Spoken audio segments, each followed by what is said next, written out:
So guys, I am going to be giving my girlfriend 1,000,000 rand, baby. This is the modern day #rich boy of YouTube, a content creation style where seemingly wealthy kids flash their wealth. Had like an interior designer to design the interior, furnish it, and we just like, gave him a bag.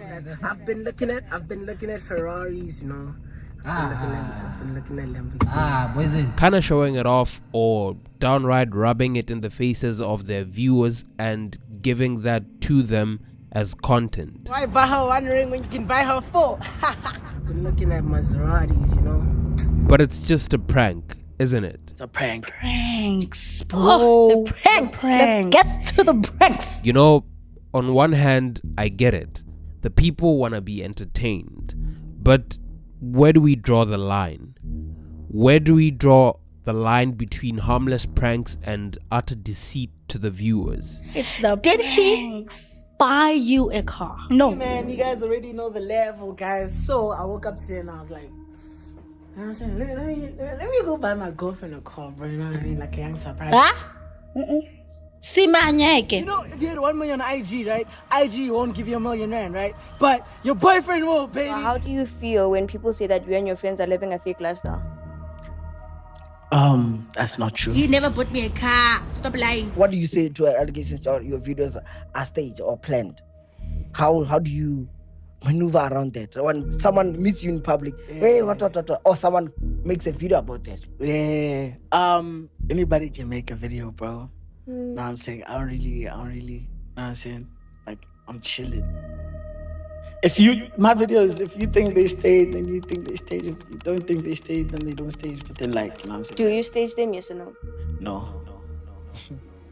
You look very guilty, my guy. I look, Ewana.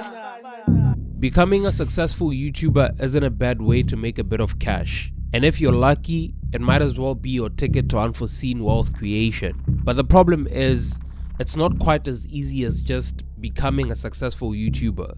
Being funny or relatable online is only going to get you so far.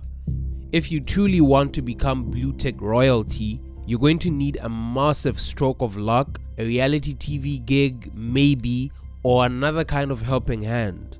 For some, that means turning to the fake wealth industry. On YouTube, there's a trend of vloggers going on shopping sprees, attempting to dupe viewers into thinking they're rolling in cash and therefore worth watching. Titles like A Tour of My 5 Million Rags Apartment or A Day in the Life of a 20-year-old Millionaire have become notorious. And who could forget the classic move of buying your girlfriend a Mercedes-Benz? People follow these seemingly wealthy influencers and celebrities for their daily dose of serotonin-sapping aspirational content. Even if you're not actually rich, the theory goes, if you can at least project that kind of wealth, the followers will follow.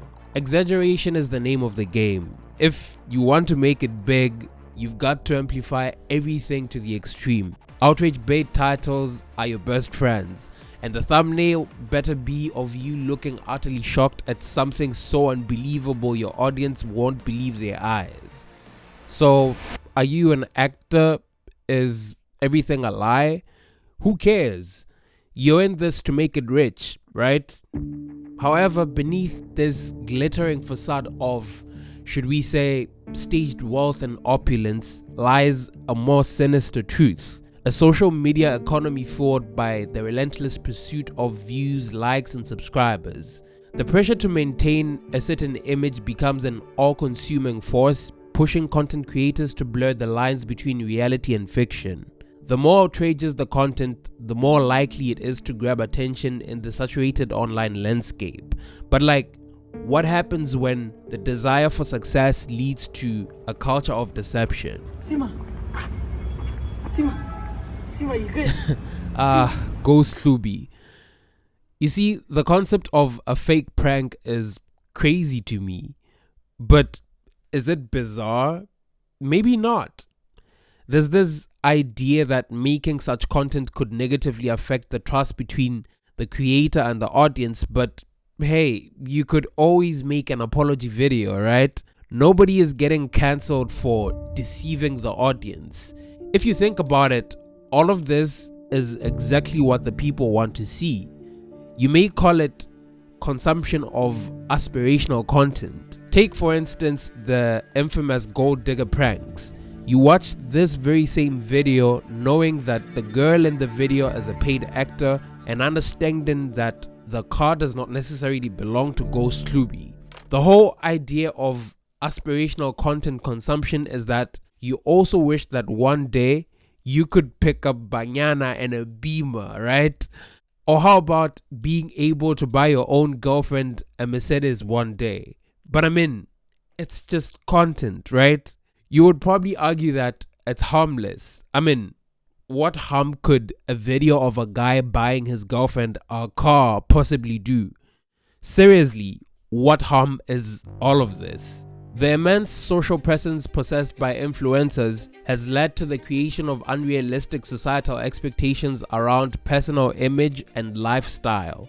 Deceptively, their online identities are fabricated to compete with other influencers, presenting an idealized version of life that goes beyond reality. These fabricated portrayals pave the way for a societal issue where social media users are conditioned to believe that these unrealistic depictions are the standard for everyday life.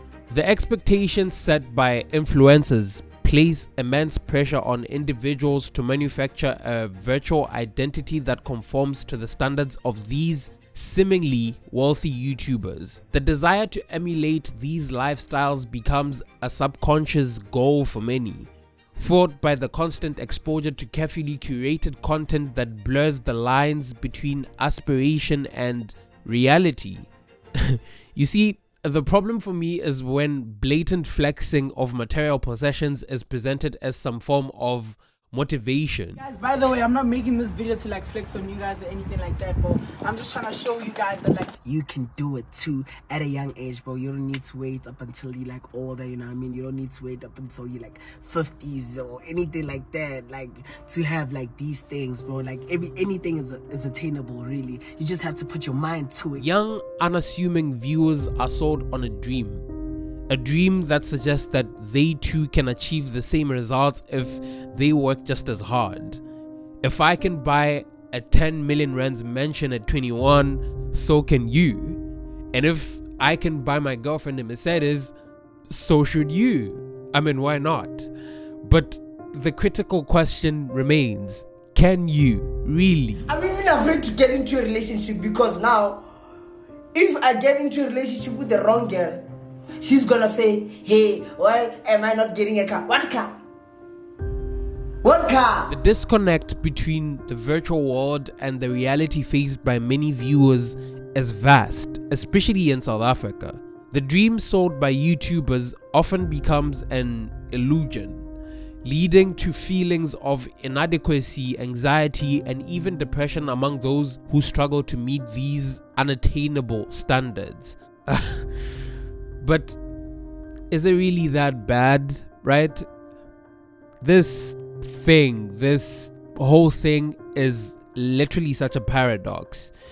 You see, Ghost Klubi, for instance, is to some extent an artist and is purposely creating a fairy tale experience through his videos as a piece of art, right? He intentionally crafts a narrative that blurs the lines between reality and fantasy.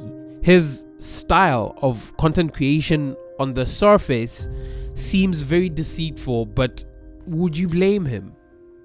The internet has transformed into a chaotic space saturated with outrageous, biased, and fake information. The so-called attention economy, which is the driving force behind the digital era, hinges on the simple principle of generating revenue by capturing people's attention. As a result, creators on YouTube tend to go to great lengths to create content that is very extreme and dramatic. It's a simple idea. If you want to make it big, exaggerate the out of everything. These unwritten rules of the YouTube game become the guiding principles for content creators seeking fame and fortune. The algorithm is like a silent puppeteer that rewards sensationalism and amplifies the extraordinary. But here's the paradox. The very culture that encourages creators to push boundaries and blur the lines between reality and fiction is the same culture that raises questions about authenticity and trust. The algorithm designed to maximize engagement unintentionally fosters an environment where the line between genuine content and staged performances becomes increasingly blurred. But like, does this all mean that we live in a world where faking a lifestyle is okay? Should we be like, oh, it was just a prank, so funny? I don't think so. Anyway, thank you for watching the video. Subscribe, like, and see you next time as per usual. Yeah.